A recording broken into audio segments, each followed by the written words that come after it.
Hopefully the Facebook Live is going to get started. That would be amazing. We haven't been able to do that for the last week. Okay, so everybody, my name is Justin Phillips. It is a pleasure to be here.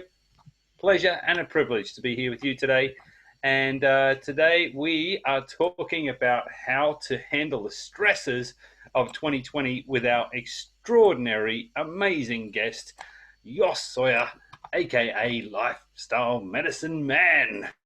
So Jost is pretty talented, and my wife and I are very passionate about health, well-being, prosperity, happiness, and we love to share our life experiences and learnings with the wider audience, the world.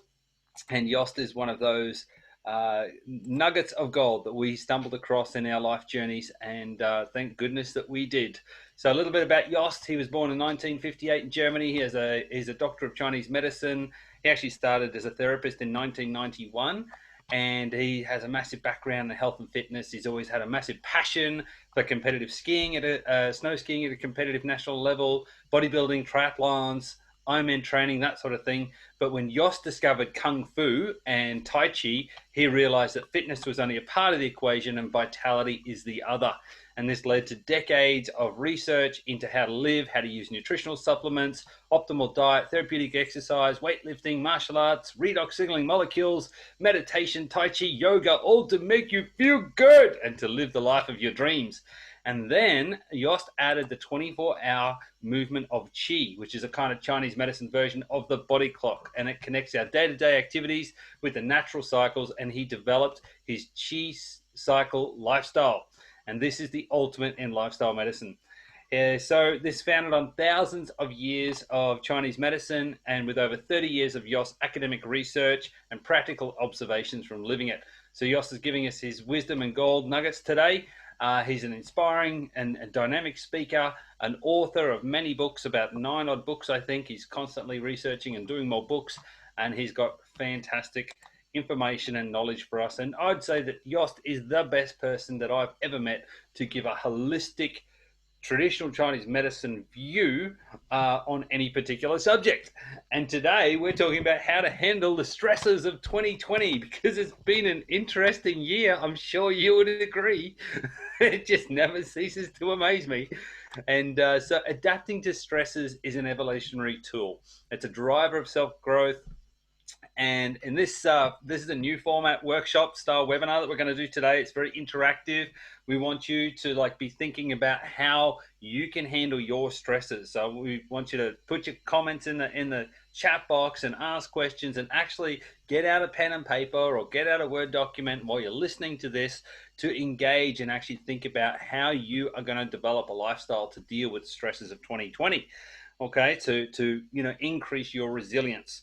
So, if life feels shaky these days and causing you anxiety, that can cause, internal, how can you create internal assets to control it? Okay, so life BC, before COVID, wasn't necessarily the life that you wanted, may not have been your ideal life, but what happens next could be. Don't worry about the past, let's focus on the present moment, how you can create your future. So, welcome, Jost, to the call today. There you are. Hi. Oh, muting, unmuting.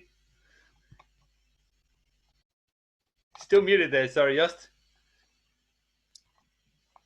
Gotcha. Check one. Yeah. Obviously, no. As technology increases, the stressors increase. Yeah. Totally. Yeah, I always say IT is fantastic. I love it when it works. Oh yeah, I've got an iWatch, and the other day I was talking to a client, and Siri took over and sent emails to a lot of clients and reported it and turned it into writings. What I was talking to the client about, it turned into gibberish, obviously. Holy cow! A lot of people go, convenience of technologies. So when I got out of the client sessions, I got all these emails. What are you sending me this for? That is weird, man. Wow, I think that needs to be disabled. That's frightening. It's amazing with the technology. We're doing so many great things, yeah. But obviously, but we cannot like so much talk about like how social media destroys people, but the fact is, like for example, there's a new book now coming out in England. My publisher told me about it in the UK. It's about the new trend in England is now to you're trying to make yourself look like your Instagram photo makes you look like. So that means you do a photo of you and put it through Instagram through all the filters, and then you present it to the plastic surgeons or whatever, the beauty therapists, and then they're trying to get you into it, like exactly to look like that. Oh man, what a great way to set yourself up for failure. Amazing, like everything's getting bigger. Like the lips are getting bigger, the cheekbones are getting bigger, the bum's getting bigger. Yeah, I don't like that. That's full on. Anyway, each to their own. But yeah, man, I reckon that's frightening the way people are like, creating bionic versions of themselves, pumping themselves up with full of fillers. Yeah, we obviously moving more and more into something we need to be aware of what it really means. This is what it comes down to. We can't say, like the book suggested, the new book that's coming up suggested to like get away from social media and stop all that, and that technology is the problem. But the fact is, we can't get away from it. We can't all suddenly return to a typewriter. Yeah. Yeah. So yeah. we can't just return to doing phone calls or conferences with an analog landline. Yeah. And we only can move forward. Yeah. And what we need to be aware of is and that's obviously today's underlying talk, is obviously the subject today, is what is the fundamental nature of all this incredible change we are exposed to? Yeah. Like what you say here in your first chat, like they keep changing everything. Facebook keeps changing everything. So really what we are confronted with is just a massive change. Like this, it's getting accelerated change, yeah? Yeah. And obviously change puts a lot of stress onto us. And the idea is to understand that the stressors are actually an evolutionary tool rather than a destructive tool. And today I want to outline how Chinese medicine looks at what are the parameters for it to prevent going into pathology. Yes. Cool. Sounds great. Yeah, we can't do anything about it, that people make their bumps bigger and their lips bigger and whatever. That's like a trend. It's a result with an external picture, but it's presenting something interesting because the body part that people enhance are usually always related to blood production and qi production. Okay. Yeah, I didn't know that. The big buttocks are GB30. That's the master point for building blood. The lips represent blood building. That's why we use lipstick, fertility. Yep. And in order to give unconscious signals to the males about fertility. Yep. So everything what we're doing basically is nothing else than an example of we needing to nourish our resources. Yeah. And sorry, the alarm dogs went off. The dog can't handle the change. Yeah. Sorry. That last sentence. Do you mind repeating that? Yeah, we've got to be aware that what we are confronted with is a massive, like a depletion of our resources, and we need to understand how to take those signals that we are presented with and convert them into strength, and that's the key. So we are in fundamental shifts in society. There's a fundamental shift like gender politics, the woke movement, like so basically people getting more and more confused on open debates about what is actually sexuality. So are genitals in fact social construct? Are we actually all asexual rather than either female or male? So the debate getting to the point, if you made any kinds of homophobic comment 30 years ago, that means it will come forward now and you can get sued for. So everything's just basically incorrect now. Wow. So it's obviously, then the incredible uproar now that baby dolls are now produced with both genitals like that, as baby dolls who looks like outside like a girl, but it's got the genitals of a boy, and like in order to fit into the transgender movement. And obviously we got what we see is like a fundamental shift in society that we have observed in the history before it collapsed, and out of the ashes something new came up. And that's what we're experiencing now, is obviously the destruction of values by going to the extreme, by completely questioning everything that we are, right up to the fundamental aspect: is it okay to be a male, or is it wrong to be male? Yeah. So, Full on, interesting conversation. yeah, so you like, if you're a male today and giving a male comment somehow, you're putting a massive stress on you because you could impact on a woman inappropriately. And so the whole thing is getting to the point like where, okay, we need to really look at who are we, yeah? And so all the debate that we're seeing now is, it comes down to one thing. Okay, what is actually our true nature? And this is really, when we look at the fact that we're dealing with these massive stressors that we're facing now, what is our true nature here? Yeah. Yeah. And out of that, connecting to our true nature, we will actually grow from all this and move on to a next something new. Yeah? But we don't know what that new is yet. That's the interesting thing. We don't know yet. Yeah. Mm-hmm. Mm-hmm. With like, when I look at in my clinic, people present, most of the presenting symptoms are my stress factors going through the roof. When I look at my emails, people are getting more and more depressed, and people are scared of the future. And so the outlook to the way forward doesn't seem to be held together by external circumstances or external structures anymore, because you can't rely by that.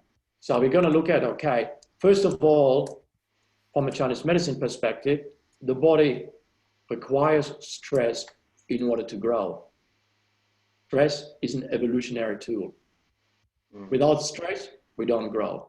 If we would have stayed in the cave a long time ago because of the stressors, we wouldn't have evolved as a species. The stressors made us aware about the environment, and it made us adapt so that we can engage with the stressors. As we engaged more and more and more with the outer, with the stressors, we became stronger. So as a result of that is we are where we are right now. So now the stressors are considered as a pathology, as wrong, etc., like that. So people moving away from the stressors. And yeah, that is the key element we need to focus on. Moving away from the stressors will make us weaker. Mm. Yeah. Yeah, it's kind of like, the Western society kind of thinks anger is bad. And yet traditional Chinese medicine may really help me identify that certainly how anger is expressed is important. It can be healthy or unhealthy, but the emotion itself is not bad. It's just an emotion that humans experience. So that was kind of on an emotional level, understanding how conflicting emotions can be so good for us. And this is like just the very fact of stresses that create that internal conflict. Like, yeah, you can't, we're not going to evolve if we sit in a cave and hide in the mountains. Yeah, we need to be aware that the stresses we're experiencing right now are actually essential for a process. Yeah. And I want to take it through today how Western science looks at it and how Chinese medicine looks at it. And obviously, if someone brings in questions to their personal situation, it would be good to make it more applicable, to personal situations. Because so please share, all the audience who's like listening, think about, just take for a moment, take a pad and pen, get a Word document out, start thinking about the stresses in your life and how you are turning that into a positive, how you're turning that into a strength for your adaptation. And pop it in the chat box. We'd love to hear from you. In sports science, the phrase is stress drives adaptation. Yeah. So the stress, without the stress, we can't actually make the body grow to the next level. So if you do weight training, you stress the body. As a result of that, it grows muscle, you get stronger next time. When you do Tai Chi, you stress your body and your mind, and the result of that is you go further forward, stronger, more. So stress is in fact a means to create resilience. Like, people who really know how to face their stressors and engage with stressors, these are the people who are very cool. They're the people who are very relaxed. They've been through the ringers. They know what to do. Yeah, mm-hmm. And so the idea is to engage with the stressors on a fundamental level, and that's what obviously I want to talk about today. And then in there bring in examples of what that really means. Yeah, and this is where Western science has developed two terms in order to deal with the factors of stressors. The first word was homeostasis. Homeostasis was developed in the 1800s, mm-hmm. and about attaining equilibrium. The body is designed to attain equilibrium. That means the body always returns to its point of center. That means we are actually designed to be taken to the extreme and then with an inbuilt mechanism to return to neutrality or balance. So we cannot avoid going back to balance. We have to make a choice, but intuitively, instinctively, we always will return to balance. So if you balance on one leg and lean over too far to the one side, you automatically will adapt to the situation by bringing something else up so that you stay balanced. This is an example of homeostasis. In terms of medicine, it means, for example, if you get under stress situation, to maintain the blood pressure relative to the level of experienced pressure. So that means homeostasis is what Western medicine looks at to attain, so that the blood pressure is always equal. That means oxygen production is equal, that the distribution of the blood is equal, everything's balanced, so the organism is not under threat. Yeah? Mm-hmm. So homeostasis is what Western medicine looks at what health is all about. Homeostasis is yin and yang in balance. Chinese medicine also is based on homeostasis. Yeah. So, and then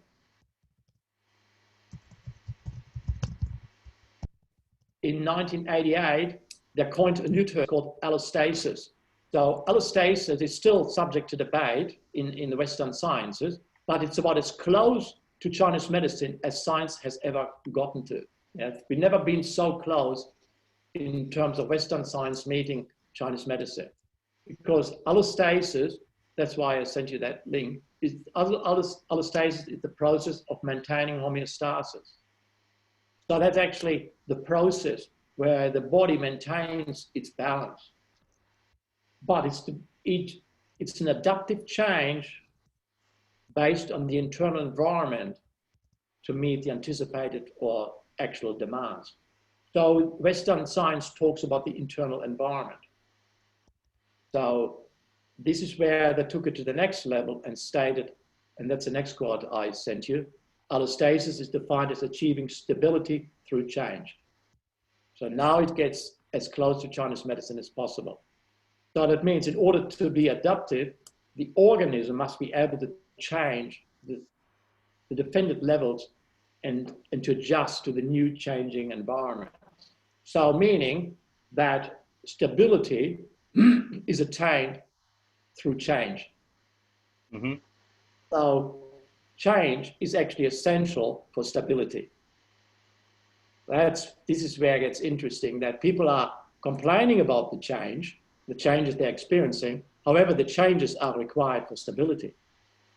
Yep. So if you don't into the change, you're losing stability. What you're experiencing then is you're losing your inner core. You're losing control about your life. Yep. So what it means then, you threaten homeostasis. As you threaten homeostasis, you're causing an imbalance in the body, which then leads to, first of all, a blood pressure, and then obviously now you've got cardiovascular disease, all the 4 lifestyle diseases, or what they call the NCD, the non-communicable diseases, the diseases that will lead to illness that becomes chronic. Yeah. So where the level is at the moment is that actually change is essential for stability. As the changes go faster and people find it more difficult to adapt to the changes, their own personal inner stability lacks, and therefore they're losing control. As people losing control, what it means is they are now lashing out and looking at means to hold on, and that's reactive pattern. Now this leads to reactive behavioral patterns. So whereas in Western sciences, we talk about the adaptive change of the organism's internal environment is the key to look at achieving stability through change. That's where the internal environment.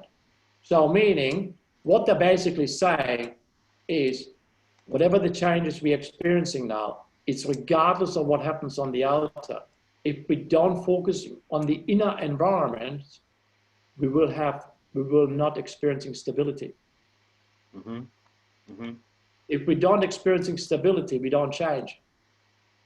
Yep. Meaning, the antidote to the stressor is change.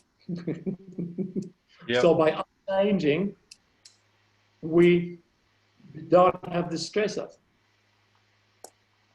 So in order for us to change, we need the inner environment. We need to have the inner world in place. So like Nikki said something here, we can't focus, she doesn't focus on the things that she can't control, instead of focus on the things that she can control. Yeah. Diet, relationships. This is exactly how Chinese medicine looks at it. We don't focus on the outer, we focus on the inner. Yeah. But then, interesting, like from what Nikki said there, so the environmental stresses we can't do anything about, pesticides, pollution, and so forth. So she's focusing on the inner things like diet, sleep, relationships. But diet and sleep, for example, and, you know, learning about herbs, they can help you cope with pesticides. Yes. So, you know, learning about a diet, detoxing, fasting, things like that. Well, if you want to do fasting, but keeping your liver clean, cleaning your liver chi, that can help you cope with the pesticides. So, yeah, there's a yin-yang relationship there that helps you balance it out. Yeah, this is so the environmental, the internal environment is the key, because that is what adaptive change is. That means then we adapt to the situation, we change, we then experiencing stability. So Chinese medicine has divided that into the 5 groups, and that's blood, qi, yin, yang, and jing. So our blood, our qi, our yin, our yang, and our jing they're the 5 groups which make up the internal environment. So that would be what in Chinese medicine they would call, for example, blood pressure. Mm-hmm. So maintaining blood pressure relative to the level maintained in a less stressful environment means that's like because of your jing, your blood, the yin, your yang, the jing. So the higher the stress is on the outer, the more we focus on building the inner. So the inner work is essential. What happened then is, because in the inner work, we then obviously working with, as we talked about in last session, we talk about the 5 Shen, and the Shen is obviously our consciousness. We then get guided to know what to do, and we will be guided in accordance with our constitution, and we will do exactly that what's required for the organisms to keep going, which is the environment. So we are part of the environment, and whatever we go through right now, it's moving towards the next, and it will never end. It will never ever end. It's no end to it, and so Chinese medicine looks at the process to make us part of it, rather than we becoming a nature of it. So what happens here is it's all getting black suddenly. Can you see me? I can see you. All right, okay. So yeah, suddenly all got black. Yeah. So Chinese medicine is an interesting medicine because it's called, Chinese medicine is it's a science underlying change. So Chinese medicine is all about change. Yep. And we look at change as essential. We're looking at external stresses as essential because the change that we then adapt to by working with the inner environment will actually cause a stability. Yep. You understand that? So that means when a person presents with a pathology or a symptom like stress or whatever that is, we don't engage with what the person is saying. For example, if they say, I got that experience with lockdown, I got that experience with this politician, I got the experience with that. We're going to look at where's your pulse, where's your blood, yep. where is your yang. Not about, we don't go and change the politician. We don't go and change the whatever happens there in with the external control. We're Yep. going to look at where's your blood, where's your yin, where's your yang. And by working with that, you'll be generating homeostasis. So that means the person returns to balance. But in that moment, yin and yang, when it's balanced, the consciousness is on a level where it can perceive the bigger. And you are then aligned with the bigger. And as a result of that is, you know what to do. So this is probably, of all of us who have lived for like years, decades in therapy, whatever, were like, even the elderly people, like the 80-year-old, say they never experienced such a dramatic interruption in their life. So this is probably the strongest disruption we have seen. Yeah. And so we are really facing with something fundamental. I mean, we've got to be aware of it, that it is fundamental. And as a result of this, we can't say exactly what the outcome's going to be. We don't know. Yeah. We don't know what it's going to be as a result of that. It's because Chinese medicine is the science underlying change. And Chinese medicine has observed society and the changes in society for a very long time, rather than just the 5,000 years. Because the information first provided that gave the rise of Chinese medicine around 5,000 to 8,000 years ago, it was actually given from sources that were handed on face to face, which came from a civilization prior, which was of a higher advanced state than we are right now. Mm. So in archaeological, historical findings back up that around 11,500 years ago, there was a massive flood that has completely destroyed the earth. And they have lots of findings of traces of a civilization before that who had a very high understanding of nature. And for example, there are lots of buildings in South America, and even the pyramids.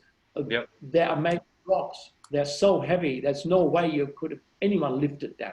And they were cut precisely. With our current understanding, we are unable to make sense of. So obviously, it's mind-blowing, isn't it? Like, even with the technology we have today, all the machines and stuff like that, we do not have the technology to cut these blocks in such a precise way to fit them together. It's mind-blowing. It's just that even with our iPhone technology, computer technology, we won't be able to do it. So they obviously understood how to work with gravity, and they understood how to work with mathematical orders we don't have access to right now. However, in Chinese medicine, in the Taoist philosophy, the essence of the medicine that they're based on has come from that previous civilization. Yeah, that's pretty interesting. Hey, that gives a lot of credence to how important it is. The Taoists are very open about society constantly reaching its peak, and then it just destroys itself, which then causes external factors. and then it starts again. Yes. Yeah. So obviously we are, according to the Taoist philosophy, this society we are in right now is society number 82. So there have been 81 civilizations of high level before us. Yeah. So, and every time it reaches a certain peak, something is happening where people remove themselves from the inner workings of nature by engaging with with the periphery, and therefore moving away from qi, blood, yin, yang, and jing. And they're moving towards a mental idea of what life is about, and causing a separation from the makings of nature, and which is a Chinese called Tao. And as they move away from the makings of the nature of the Tao, the earth needs to act, because yin and yang cannot go on for very long before it needs to balance itself. It needs to attain homeostasis. Yeah. So it could be quite possible that we're experiencing such event, that we are at the brink of such event, where the earth is attaining itself to moving towards homeostasis. Yeah. Yeah. Yeah. And the reason why I'm saying that is obviously it stresses the importance of how inner work is more important than external work. Yeah. Because whatever happens on the outer, our soul, the inner work, always will stay with us. And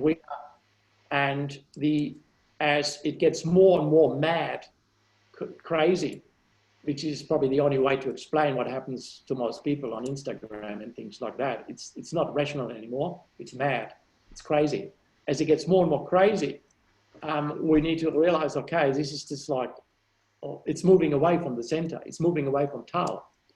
And in the Tao Te Ching, written 2,400 years ago, they stated that over and over. The people of the old always connect themselves to the inner workings of nature, and were guided by the inner workings of nature, qi, yin, yang, blood, jing. And as long as they were guided by that, they always were in line with Tao. They were happy. Mm-hmm. And then the people moved away from Tao, and it had caused the 5 diseases. As it caused the 5 diseases, they were initially diseasing themselves till they diseased the earth, and then the earth needed to cause homeostasis, such as a flood, in order to return to homeostasis. So, however, those who followed the inner working were detached from that. Yeah, that's interesting. Yeah, because I was watching YouTube the other night about the Sahara, when the Sahara was green. So the Sahara is obviously a massive sand desert, but it's actually been a massive greenlands with internal lakes, bigger than the Great Lakes in America, like a massive wetlands in the middle of the Sahara, about 80 times. And it's actually when the Earth got hotter and the monsoon went north. And this is like radical global warming that obviously was not human. You know, there was no human inducement of that. Humankind didn't do that, but the Earth tilted and things changed, and the Sahara went green. And yeah, it was like this whole documentary. And then right at the end, and they showed all this archaeological evidence and anthropology evidence about humans as well. But then right at the end, they throw in, and it was close to 82 times that had been that. I can't remember the exact number, but it was pretty bloody close to 82 times. That's why that really stands out for me. It's like amazing. Yeah. Anyway, so getting back to like some practicals for how people can work on this internal. This is a name I recommend everyone to research. He's a journalist who has written several books about the topic about previous civilization, and he's the most respected in the world.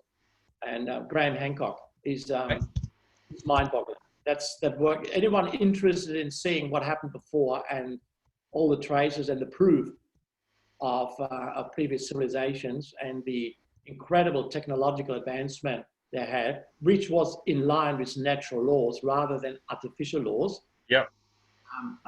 Just mind-boggling. Yeah, it's just like his books is a really good reading right now, because we're living in such extreme times. Yeah.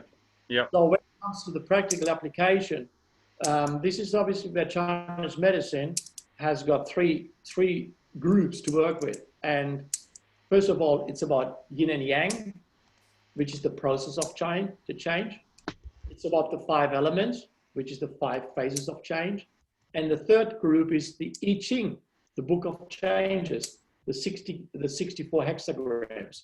They're the 3 groups that Chinese medicine teaches us how to work with change. So Chinese medicine has understood right from the start that being here in the physical, it's an endless presentation experience of stressors that require stability attained by change. So, which is why the most famous book of all times is called I Ching, which is, I'll write it down so people know what it means. I Ching. It's like I Ching, isn't it? Yeah. Yeah. It's pronounced I Ching, but I Ching. There it is. I Ching. If you say I Ching, that means like, do you love? Do you have sex? Oh, does it? Okay. I got a copy here somewhere, like just under there. It's Yeah. it's the oldest book. No one knows its origin, and it's got 64 hexagrams, which is based on the combination of yin and yang and the natural makings, the natural order of the universe, which comes up to 64 possibilities. So, but what this says, there are 64 possibilities of change we are exposed to. 64 possibilities of change. The interesting thing is that DNA, once it was mapped out in the 1950s, after Crick took a little bit of LSD, he finally mapped out the whole. Watson and Crick. Crick. Yeah. Crick.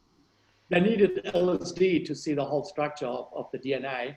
When you look at the DNA, you got the 4 bases and acids. So the way the 4 bases and acids can meet each other, you have 64 combinations. So wow, that's a bit of a coincidence, isn't it? Interesting. And it's designed 4 by 4 by, which becomes the 8. So it's got hexagrams in order to describe combinations of the bases and acids. So DNA is nothing else than the footprint for change. Yeah. Everything changes all the time. It's a footprint of change. That's why we don't want vaccination that interferes with DNA, because we interfere with tau. Yeah. Wow, that's amazing. Watson and Crick's got a Nobel Prize to discover to take they won a Nobel Prize for taking LSD to discover the DNA has the same amount of combinations as the I Ching. Yeah. That's hilarious. And yet Professor James Watson actually wrote an article on redox in March 2014 in The Lancet. He said that type 2 diabetes as a redox deficiency disease. I've got the article, and he talks about cardiovascular disease, arthritis, Alzheimer's, and cancer, as well as type 2 diabetes. There's all redox deficiencies in that article. Yeah. Yeah, I thought this is obviously this is where, like, when it comes to how do we empower the inner and internal environment so that we adapt to the changes, so we become the stability. That's obviously redox. Redox signaling is like the ability for to produce the internal environment to adapt to the changes. That's why it's one of the most profound supplements out there, because it's not a supplement that targets on a periphery. It doesn't target a specific organ. It doesn't target a specific symptom. It looks at the whole homeostasis. It looks at, okay, develop an internal environment so it can adapt to the changes. Yeah, that's why it drives homeostasis, because it's like the signaling medium of how homeostasis is created. All the time. That's why I just completely, I tell everyone, you've got to take this. You know, the world is getting completely mad and crazy. Take redox, because that's how I keep sanity.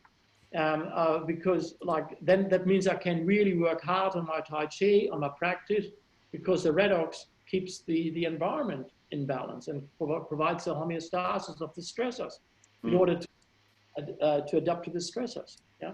And a lot of people that I've dealt with over the years that have used it extensively, like played with it, experimented with it, they find intuitively when they're under stress, like for example, they're traveling overseas or they're doing a lot of flights or, you know, whatever it is, they're under a lot of pressure. Obviously, it's not this year, but, you know, in most years, a lot of us that are heavily involved with it, we are flying around the world teaching people about it.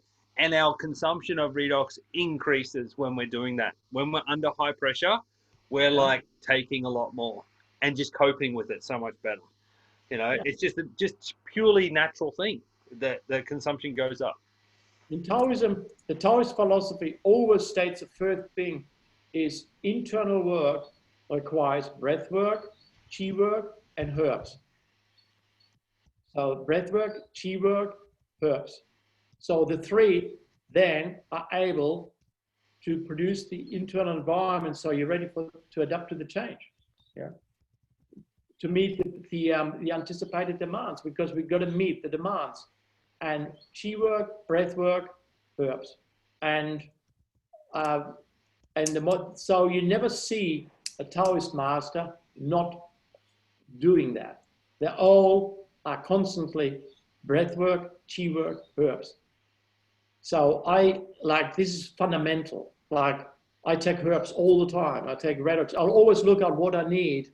I look at all those incredible substances that are offered to us right now as like Noah's Ark.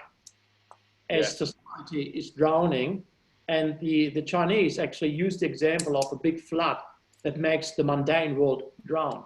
When I go on Instagram, all I see is mad people in the mundane, caught up in the mundane world of this. That is so removed from the inner workings, what they do on the out in order to fit in some mental model. So we definitely can see that the society is sinking. It's sinking like Atlantis. It's sinking. So, but every time society sinks, the universe is sending us an ark to hop on, so we can swim, so we can take away to the lands of the new. Yeah, and the Chinese medicine has got the example of Noah's Ark in their scriptures. Yeah, and don't have like a boat as such. Noah's Ark is always the herb. The universe will never provide a problem without a solution. It's its promise. It's a promise. So as everything is sinking, it gives us at the same time these incredible opportunities to lift us up. Yeah. So we stay above water. Yeah. So if you take the right herbs, if you do the right breath work, the right chi work, and you take redox, you keep your head above water. It's a fact. I see this every day because I deal with all kind of people in stress factors, and I can tell those who use Noah's Ark and what don't. Yeah. If you see someone who's completely stressed out, okay, first of all, breath work, chi work, lots of herbs, redox. Suddenly there is the perceived stressor is suddenly not an issue because the person has attained stability. Yeah. Eric's asked in the chat about is free and easy wanderer a good formula for depression? Yes. Guanguai and Buplurum. Yes, absolutely. Very good. It's probably one of the best. It's the highest recommended for depression in that regard, because depression in Chinese medicine is a blood deficiency. So the 5 groups that make up the internal environment, one of them is blood. If your blood is strong, blood in Chinese medicine is written with an uppercase, so it's blood in capital B. And if the blood is strong, the blood supports the mind. The blood is like this is like the hard work for the mind. It's like the hard copy. So if the blood is strong, the mind feels secure. That means there can't be depression. Depression is the result of in Chinese medicine, in that context, depression is the result of a signal on the dashboard of the car telling you your fuel is empty. Depression is Heart illness, depression is an indicator your fuel is empty. And Yeah. and the Chinese have formulas for that to build your blood. Yes. Yeah. And the easy wanderer, or it's also called also the it's based on Guang Wai and Buplurum. They are incredibly powerful, but there's a lot of other herbs in there, and I've seen tremendous results. With that easy wanderer, it's just a good one for people instead of antidepressants. Yeah. Yeah. And so yes, Thanks, Diana. Diana's made a comment, listening on a phone, getting ready to go to work. Homeostasis, yes. Long as she's been taking redox, she's been taking redox for 9 months. Body achieves homeostasis. The side effects of medications she's been taking are showing up. So yeah, so the side effects are actually showing up. Blood pressure, cholesterol going down, and reducing medications. As a nurse, she studied homeostasis, and yeah. high blood pressure is one of the first thing. That's why you constantly in Chinese medicine, in Western medicine, you always look at your blood pressure. That's the first thing what you check out, because if blood pressure is an indication of the internal environment is getting unbalanced. That's what it means. Yeah. I put in a couple of links there for your breath work as well, for people that are looking for the tools. There's Jost actual breath work technique, but there's also the Wim Hof stuff that we've talked about in the past too. Yeah, the Hof link, I mean, the Wim Hof is what I like. I would take everyone to that. That's like, you see, once again, Wim Hof is one of those Noah Arks principles. Yeah, and, genius. Is scientifically validated by everyone now, by all universities, and the method works. I always recommend everyone. A lot of people tell me I already do breathing techniques, and say, no, Wim Hof is different. Different. People say I do Pramahanda, do all this kind of breathing, and say, no, Wim Hof is different. Just do it for a while and see the difference. Yeah. So I start my day always with Wim Hof breathing technique, and it's tremendous. Mm-hmm. Like if you get a flu coming, a cold, you can take the Wim Hof breathing technique. The idea is to keep breathing till the flu is gone. Yeah. So in the universities, he actually infected himself in the hospital while he's being monitored, and he proved that he reduced the inflammatory reaction to the infection, and therefore through doing the breathing technique, consciously breathing, and the conscious breathing technique affected his autonomic nervous system, which is normally a non-conscious thing. Yeah. And that's what rocked the world. See, why I do Wim Hof breathing is, I always start the day with Wim Hof. Before I do anything else, I go into the breathing. The way I do it is, I found that works really well. I take 60 ml, I took a full cup of ASEA, of the Redox. Yeah. I hold it in my mouth while I do the first 2 rounds of in-breath and out-breath. So I do breathing while balancing the gases inside the body in the in-breath, while also holding the ASEA in my mouth. That's a cool idea. Never thought about doing that. It's like a rocket. It's the next level up. And then when I start the 3rd round, I then swallow the ASEA, and then I really let it move through. Yeah. And it's just incredible. Yeah. That's an awesome idea. I've never thought of that. I get a really weird sound when I do that, when I do the full out breath and the full in breath. It sounds like someone hosing concrete. It's full on. It's psychedelic. It will do all kind of stuff. Yeah. But what you do the Wim Hof breathing, you just the idea is to take it to the internal imbalances, and then when you do the 40 in breath, deep in breath, and then you go into the out and holding the out breath. Hold on the out breath for as long as you can. You can feel how the internal balances are starting to burn, and there's always some noise with it. there's always images, flashes coming. I always get like all kind of psychedelic images come in, like it gets green and yellow and purple. And after the fourth round, I feel very psychedelic. I feel like, oh my God, I'm tripping. Yeah. Yeah, yeah. To me, it feels like it's full Oh, on. Yeah, like it's an altered state. it's like, what does it mean better than mouth breathing? Mouth breathing is regarded by all tradition as the ultimate. Yeah. And so Wim Hof said not to worry about it at the beginning, but when you start looking at the masters, it's always the nose. You breathe in via the nose, out breath via the mouth. Yeah. You always use your nose, or you do the nose in breath and out breath. So you always use the nose. So the using the mouth actually can cause all kind of weaknesses. You take more oxygen in. A lot of research has shown that, but you don't balance the yin and yang in the internal. So the in-breath, the mouth breathing is always superior to the mouth breathing. So the nose breathing is the key. We need to really stress that. Yeah. Yeah. In through the nose, out through the mouth. Yeah.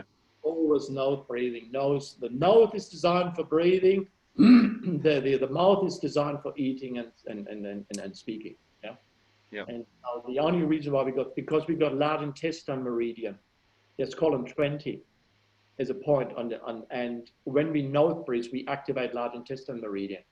And the reason why the Hindu women have got an earring in the nasal lobe is in order to indicate purity, because you're just letting go of all perceived ideas about who you could be. You're going to purity. All right.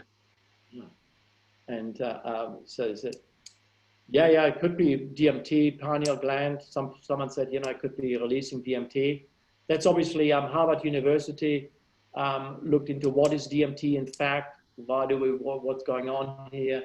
And obviously the Chinese basically say that the different layers of qi, yeah. And yeah, sunlight is crucial. I totally agree. Yeah. That's why we're always doing a chi practice in the sun, ideally, yeah. It actually increases redox potential. Sunlight. Yeah, totally. Sun is crucially essential. So, which is why when people are sunlight deprived, they say it's important to take vitamin D in order to get the equivalent to the sun. Yeah. Yeah. Obviously. Yeah. There's nothing better than starting the day with earthing yourself, with breath work, chi work, which is the earthing, and then under sunlight. It's the ultimate. It's the absolute ultimate. Yeah, this to get the sun into you, and then you're really working with your chi, and then you really bring it, because the sun is still the ultimate chi. You know. I've just laid a heap of turf in the backyard so we can do more exercise without dirt. In Yeah. the sunlight, TRX, yoga chair, yoga swing. So, Yeah. Yeah. yeah, yeah. Some more suggestions on chi work. Obviously, we've had some standing Tai Chi postures in the past. Any other suggestions on how people can increase their chi work as one of the three? Yeah, what the Chinese refer to as qi work is not projecting the qi as such. It's about transcending into your body, let the body get aligned.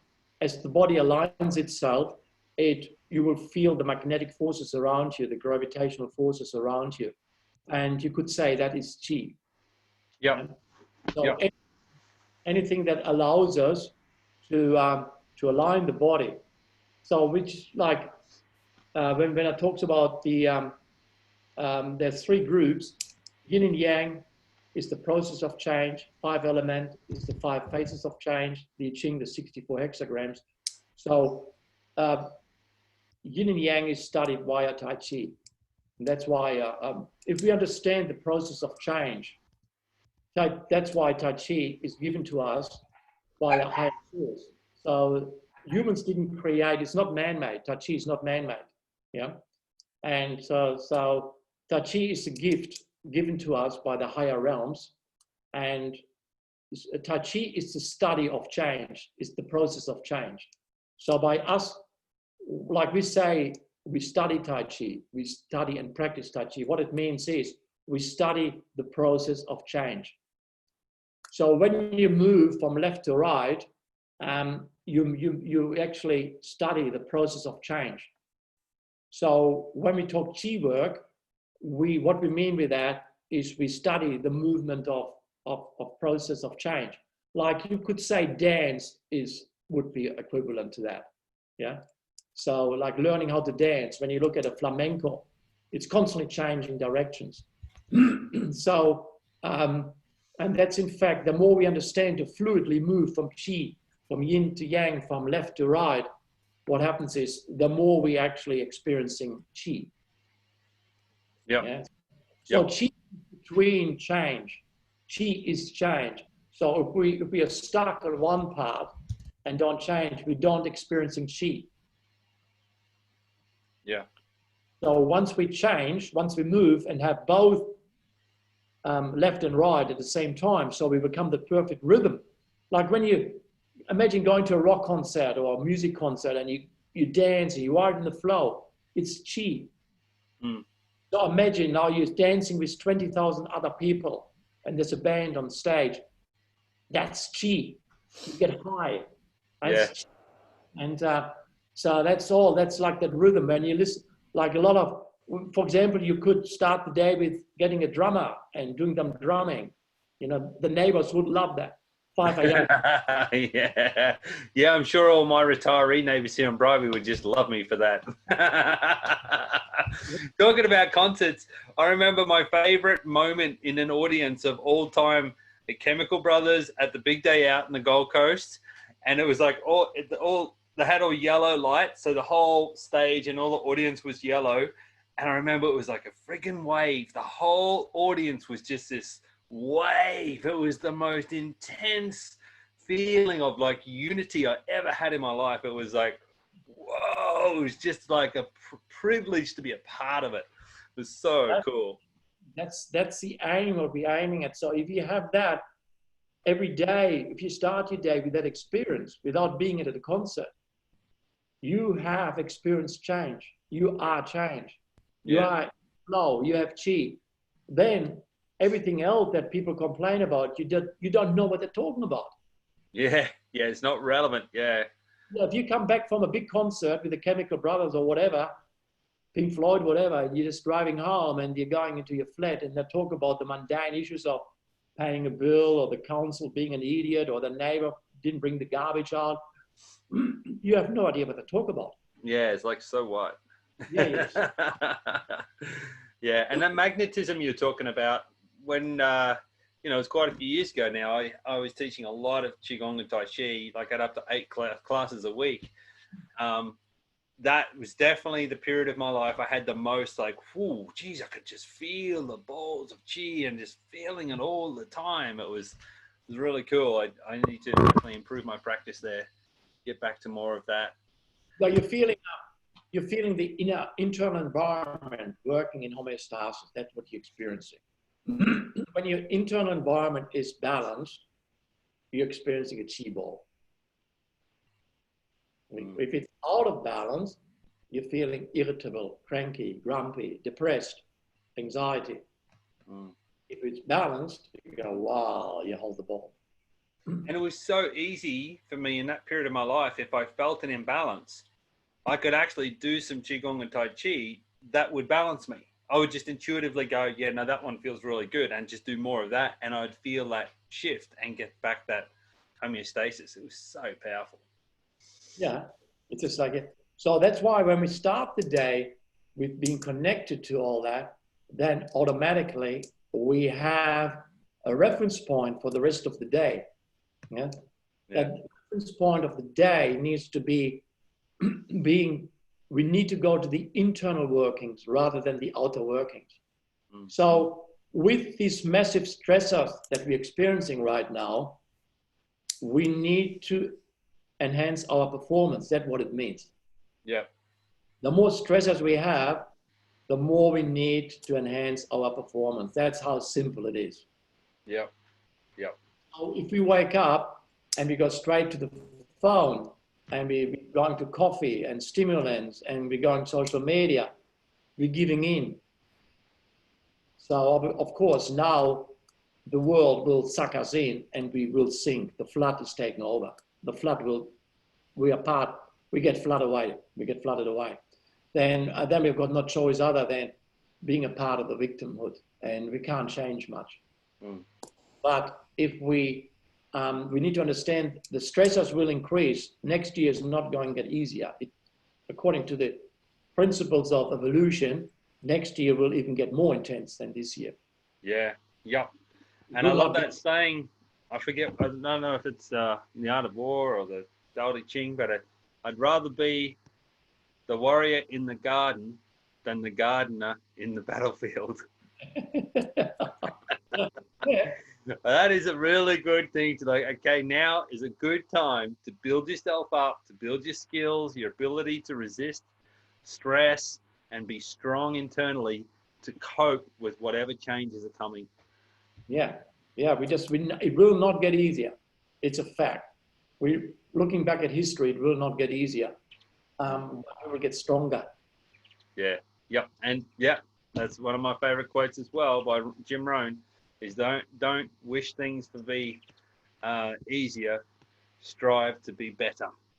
Yeah, it's stronger. Yeah. And how do we do that? We obviously, first of all, need to cut off from the trend that society is doing. Yeah. The society is moving like this big flood in one direction, and the idea is to resist that. Don't go with the flood. Yeah. I meant to say earlier about the discussion about social media and how people are being negatively affected by it. And I think we can manage that, but maybe a lot of people have gone way too far. There's a movie on Netflix called The Social Dilemma, and it's all about that. Mm. Yeah. It's just we don't know where it's heading with social media. What I said before, a lot of people actually have been following my advice and say, my God, it improved their life. Yeah. After 7 minutes, social media impacts on you negatively. It's so. Yeah, I've been watching that too since we talked about that. It's like make yourself. You've got to time yourself. If you go on social media, after 7 minutes, have a timer, get out. Yeah, you could just, like, if you're on social media on your phone, you just set the timer to be 7 minutes, bang, and then you go and, do your Facebook or whatever. And when the timer goes, have a break. Yeah, it's just as long as, because social media is also good, the way I do it, I go 5 times or whatever throughout the day. I go on here and there. Yeah. And because it's quite interesting to be instantly connected with everyone else. But I know exactly if I go longer than 10 minutes, it's going to drag me in. Yep. It's flat. It just stay out, get out, and then come back 2 hours later, and just go in 7 minutes, whatever, just, or maybe even 3 minutes, just a couple. Boom! It's enough connection with everyone. Move on. Yeah, totally. Awesome, Jost. Yeah. Well, look, I hope everyone's enjoyed today's talk and got some inspiration on like different techniques and tools that you can use to strengthen yourself. I've put Jost links in the chat box as well as in the Facebook Live on where you can get his herbs from, where you can get redox from as well. Like if invited by Jost, reach out to him. Invited by someone else, reach out to them. Every Tuesday night, 7:30 p.m., redoxtalks.com. You can come and learn about redox, which I think is, been life-changing for me. The Wim Hof is in there. The Tai Chi from the amazing Nathan Cox is also in there. And just take some action. Hey, like I've started to write little notes because I think it's been really, I love it when you give little insights as to like your routine, Jost. So that first thing in the morning, do the Wim Hof breathing, and when you're doing that, holding the breath, hold the redox in your mouth. That's cool. I really like that. That was great. Thanks for that one. And go out there, make a big difference. Like strengthen yourself up because that's the way to create that ability and resilience to the stress in the world. Any final words, just before we wrap it up? It's all part of the bigger picture. Nature knows what it's doing. and we need to trust the process. And by developing the internal environment, we automatically will be equipped for the external environment. That's how to build the inner, and the outer will fall in place. Do your practice and all is coming. Yeah. Do your practice. Absolutely. Thanks so much for your time, Jost. You're amazing. Thanks everyone for being a part of this. Feel free to go on the Facebook group, Renewers Redox, and share this out to the people that need it. It always amazes me that there's not like hundreds and hundreds of people on this call, because this is golden knowledge. And also, you know, check out Jost's book, Clock on the Health. That's a super tool, and it's a bargain for the knowledge and the wisdom you get out of that. 30 years of academic research has gone into that book. It is definitely a great tool. So look forward to seeing you all next week. And yeah, do your practice. Bye for now, everyone. Bye-bye. Bye. Bye-bye. Bye.